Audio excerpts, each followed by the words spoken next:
शेती माझी प्रयोगशाळा या यूट्यूब चॅनलमध्ये मी आपलं स्वागत करतो. या चॅनलवर आपण नवीन असाल तर या चॅनलला सबस्क्राईब करा. या चॅनलचे नवनवीन व्हिडिओ पाहण्यासाठी बेल आयकॉन नक्की दाबा. आपणास व्हिडिओ आवडल्यास लाईक आणि शेअर अवश्य करा. नमस्कार, मी डॉक्टर मच्छिंद्र बांगर महाराष्ट्रातील आणि देशातील हवामान परिस्थिती संदर्भामध्ये ताजा अंदाज देणार आहे. बंगालच्या उपसागरात तयार झालेलं डिप्रेशन हे बऱ्याच अंशाने बिहार किंवा छत्तीसगड, मध्य प्रदेशच्या दिशेने सरकलेलं असलं तरी त्याचा परिणाम महाराष्ट्रावर काय होईल याचा आपण यापूर्वी व्हिडिओ दिलेला होता. जेव्हा या प्रत्यक्ष डिप्रेशनचा जरी महाराष्ट्रावर परिणाम झाला नसला तरी अरबी समुद्रातून खेचल्या गेलेल्या बाष्पयुक्त वाऱ्यांमुळे घाट माथ्यावर जे पाऊस पडलेला आहे त्याचं प्रमाण हे विक्रमी आहे आणि त्यामुळे अतिवृष्टी या भागामध्ये झालेली आहे. गेल्या 24 ते 48 तासामध्ये जो पाऊस झाला आहे तो विक्रमी आहे आणि शिवाय त्याची आकडेवारीसुद्धा बघण्यासारखी आहे. आपण या ठिकाणी बघतो की लोणावळा या ठिकाणी 670 मिलीमीटर, भिरा या ठिकाणी 609 मिलीमीटर, तामणी या ठिकाणी 580 मिलीमीटर, शिरगाव या ठिकाणी 540, आंबोणा या ठिकाणी 537, खोपोली या ठिकाणी 516, पुन्हा लोणावळाचं काही 495, दौडी हे 474, डोंगरवाडी 451 आणि वळवण या ठिकाणी 442 या प्रमाणात पाऊस झालेला आहे आणि मोठ्या प्रमाणात हा पाऊस आहे. आपण सध्या महाराष्ट्राचं चित्र बदलेल अशा प्रकारच्या सकाळच्या व्हिडिओमध्ये म्हटलेलं होतं आणि ते बदललेलं आहे. पालघर, मुंबई, रायगड, पुणे, गोंदिया या जिल्ह्याने सरासरी ओलांडली आहे. ज्या महाराष्ट्रामध्ये जिल्ह्यांमध्ये दुष्काळी परिस्थिती आपल्याला जवळपास 40-50% होती त्या ठिकाणी सरासरी ओलांडणं ही आश्चर्याची गोष्ट आहे. आपण या ठिकाणी बारकाईने जर बघितलं तर प्रत्येक विभागामध्ये म्हणजे कोकण विभागामध्ये आता परिस्थिती बदलली आहे. 110% पाऊस झालेला आहे. त्यानंतर मध्य महाराष्ट्रामध्ये देखील 85% पाऊस झालेला आहे. 29% घट अजून मराठवाड्यामध्ये आहे. 89% पाऊस हा विदर्भामध्ये झालेला आहे आणि जवळपास 92% टोटल पावसाची नोंद आली, जी आपल्याला 95% येईल असं वाटलं होतं, परंतु आतापर्यंत तो 92%ला पोहोचली. म्हणजे जवळपास महाराष्ट्रातील अंदाज आपण जो दिलेला आहे त्या अंदाजाच्या दिशेने संपूर्णपणे अंदाज चाललेला आहे.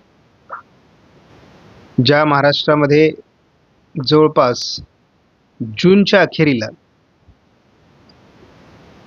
57-58% केवळ पाऊस झालेला होता, तो आज 92%वर पोहोचला आहे आणि संपूर्ण जुलैची टक्केवारी घेऊन त्याने जूनची टक्केवारी देखील कव्हर केली आहे. निवडक जिल्ह्यांची जर टक्केवारी बघितली तर मुंबईमध्ये सरासरीपेक्षा 73% पाऊस जास्त झालेला आहे. उपनगरांमध्ये 78% पाऊस अधिक झाला आहे. अजून गोव्याची टक्केवारी 33% मायनसमध्ये आहे. पालघरला देखील सरासरीच्या वरती 40% पाऊस गेला आहे.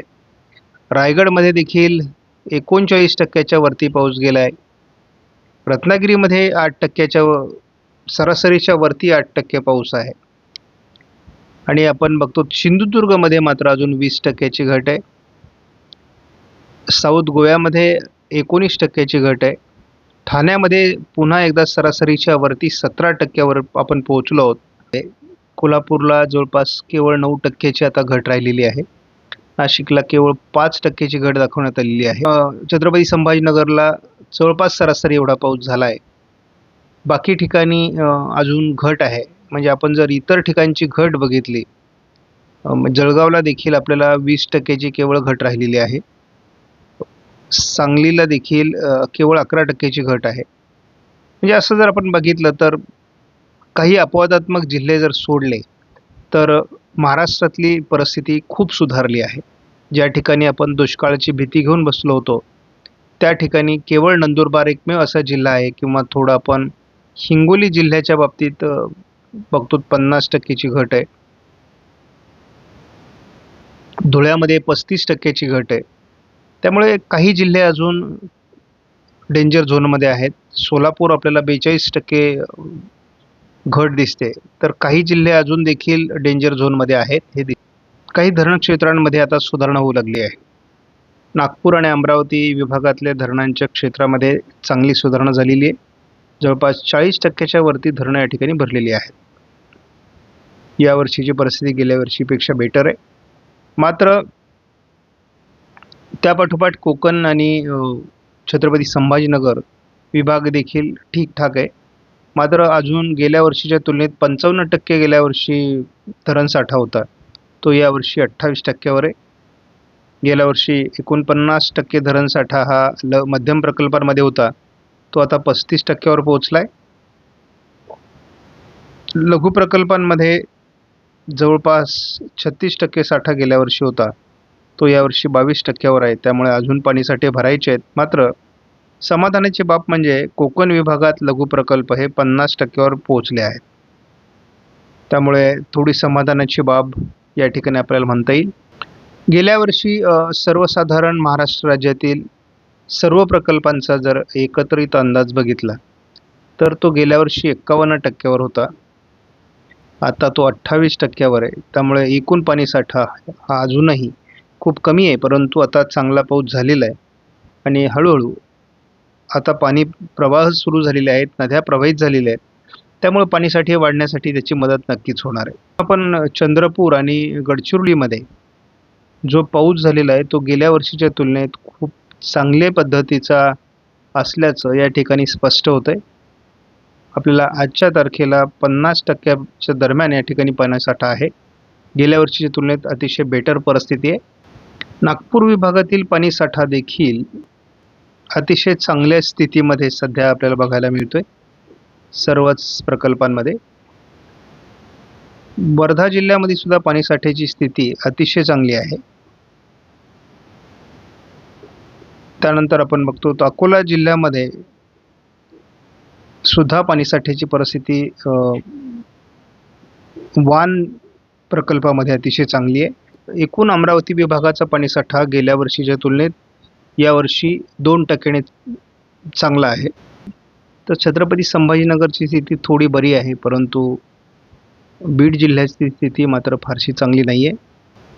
हिंगोलीला येलदरी धरणाची परिस्थिती बऱ्यापैकी आहे. गेल्या वर्षीपेक्षा यावर्षीची परिस्थिती हिंगोलीची चांगली आहे.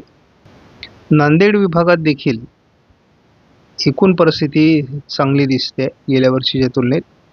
धाराशिवची स्थिती मात्र फारशी बेटर नाही आहे. आता गेल्या वर्षी खूप चांगला पाऊस होता, त्यामुळे आपल्याला धरणं भरलेली बघायला मिळाली, परंतु यावर्षी पाऊसमान आत्ता गेल्या 5 दिवसात सुरू झालेलं आहे. त्यामुळे एवढी बेटर परिस्थिती धाराशिवमध्ये नाही आहे. आपण लातूर मध्ये देखील बघतोय फारशी चांगली परिस्थिती नाही आहे. आपण अहिल्यानगरची परिस्थिती बघतो, फारशी समाधानकारक नाही आहे गेल्या वर्षीच्या तुलनेत. मात्र गेल्या वर्षीच्या तुलनेत जळगावची परिस्थिती खूप चांगली आहे. आपण नाशिक विभागामध्ये देखील बघतो गेल्या वर्षी 57% पाणीसाठा होता, यावर्षी 24%च आहे. त्यामुळं फारशी समाधानकारक परिस्थिती नाही आहे. आपण जर कोल्हापूरमधली परिस्थिती बघितली तर गेल्या वर्षीपेक्षा फार समाधानकारक नाही. गेल्या वर्षी खूप चांगली परिस्थिती होती, परंतु तुळशी असेल किंवा राधानगरी असेल 40%च्या पुढे सरकले आहेत. पुणे जिल्ह्यातील पाणीसाठा मात्र फार समाधानकारक नाही आहे. केवळ लोणावळा आणि टाटा प्रकल्पांमध्ये पाण्याचा साठा थोडा वाढलेला दिसतो. सांगलीचं वारणाची सुद्धा स्थिती फारशी बेटर नाही आहे. उजनीची स्थिती आपण 83%वर गेल्या वर्षी होती, आता सध्या 0%वर आहे. म्हणजे परिस्थिती फारशी समाधानकारक नाही. सातारा जिल्ह्यातील जे पाणी प्रकल्प आहेत यामध्ये मात्र कोयनेची स्थिती फारशी बेटर नाही. केवळ कनेर हेच पाणी प्रकल्प एकमेव समाधानकारक आहे. बाकी पाणीसाठ्यांमध्ये धोम बलकवडी एक समाधानकारक आहे. बाकी पाणी प्रकल्पांमध्ये फार समाधानकारक पाऊस झालेला नाही. पालघरमधील पाणी प्रकल्पांची स्थिती बऱ्यापैकी आहे. रायगड जिल्ह्यातील परिस्थिती सुधारते, सिंधुदुर्गमध्ये सुधारते, परंतु फार समाधानकारक नाही आहे. ठाणे जिल्ह्यातील पाणी प्रकल्पांच्या बाबतीत आपल्याला लक्ष देणं गरजेचं आहे. कोकण विभागामध्ये गेल्या वर्षी 67% पाणीसाठा होता, यावर्षी केवळ 32% पाणीसाठा आहे. म्हणजे गेल्या वर्षी 55% होता, यावर्षी केवळ 28% पाणीसाठा आहे. त्यामुळे फार समाधानकारक परिस्थिती अजून नाही आहे. पाऊस जरी झाला असला, अतिवृष्टी झाली असली तरी पाणी प्रकल्पांमधली परिस्थिती अजून फार समाधानकारक नाही. आपण देशातील जर स्थिती बघितली 1 जून ते 6 जुलै तर केवळ 2 राज्य आहेत, तामिळनाडू आणि ओरिसा, ज्यामध्ये सरासरीपेक्षा जास्त पाऊस झाला आहे. मात्र सरासरीच्या जवळपास पाऊस हा राजस्थान, पश्चिमी मध्य प्रदेश आणि महाराष्ट्राच्या बहुतांश भागात मराठवाड्याचा अपवाद वगळता पाऊस झालेला आहे. तेलंगणामध्ये झाला आहे, उत्तर कर्नाटकमध्ये झाला आहे. आंध्र प्रदेश आणि रायलसीमाची परिस्थिती थोडी बेटर आहे, पश्चिम बंगालची बेटर आहे. बाकी ठिकाणी अजून घट आहे, परंतु संपूर्ण पावसाळा जायचा आहे, त्यामुळे अजूनही सुधारणा होऊ शकते. त्यामुळे फार घाबरण्यासारखी परिस्थिती नाही. पुन्हा एकदा दुष्काळातून देश सावरतोय असं वाटतंय. 80% पाऊसमान आतापर्यंत झालेलं आहे. जी घट 40% जूनच्या अखेरीला होती, ती अवघ्या 6 दिवसामध्ये, हा रिपोर्ट केवळ 5 दिवसाचा आहे, जुलैच्या 5 दिवसामध्ये 20% सुधारणा झाली आहे. उद्या काय होऊ शकतं याविषयीचा या ठिकाणी आपण अंदाज घेतला तर पूर्व विदर्भामध्ये थोडं पावसाळी प्रमाण असणार आहे. त्यानंतर कोकणामध्ये मुंबईसह पालघर, ठाणे, पुणे, नाशिक, अगदी नंदुरबारपर्यंत जोरदार पावसाची परिस्थिती राहील. म्हणजे उद्या उत्तर महाराष्ट्र, मध्य महाराष्ट्र, कोकण, पूर्व विदर्भ या ठिकाणी जोरदार पावसाची शक्यता आहे. हा जोर या विभागांमध्ये नाशिकसह पुणे, अहिल्यानगर, सातारा पश्चिममध्ये आणि संपूर्ण कोकण किनारपट्टीमध्ये, उत्तर महाराष्ट्रामध्ये देखील किंवा मराठवाड्यातही काही भागात 8 तारखेला कायम असण्याची शक्यता आहे GFS मॉडेलनुसार. 9 तारखेपासून मात्र याचा प्रभाव महाराष्ट्रातला कमी होणं अपेक्षित आहे. कोकणामध्ये हलक्या ते मध्यम सरी होत राहतील.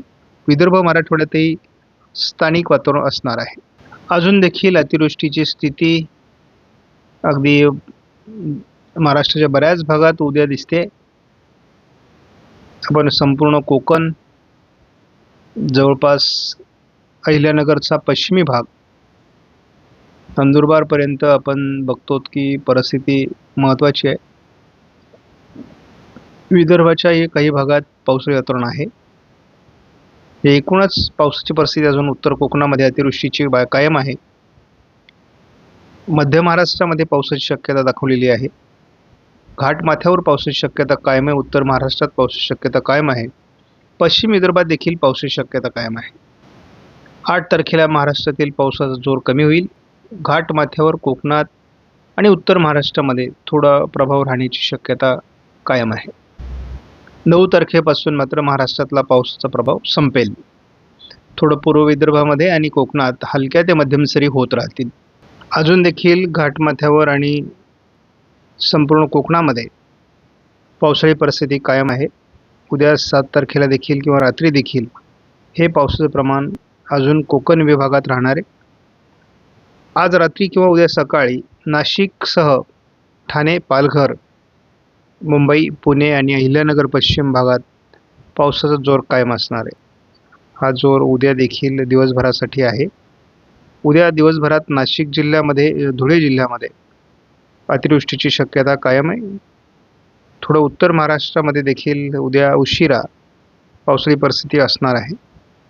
8 तारखेपासून मात्र हे पावसाचं प्रमाण थोडं पश्चिम विदर्भ, उत्तर महाराष्ट्रात किरकोळ स्वरूपात राहील. 8 तारखेचं वैशिष्ट्य म्हणजे थोडा पावसाचा प्रभाव हा सोलापूर जिल्ह्यामध्ये आपल्याला बघायला मिळू शकतो.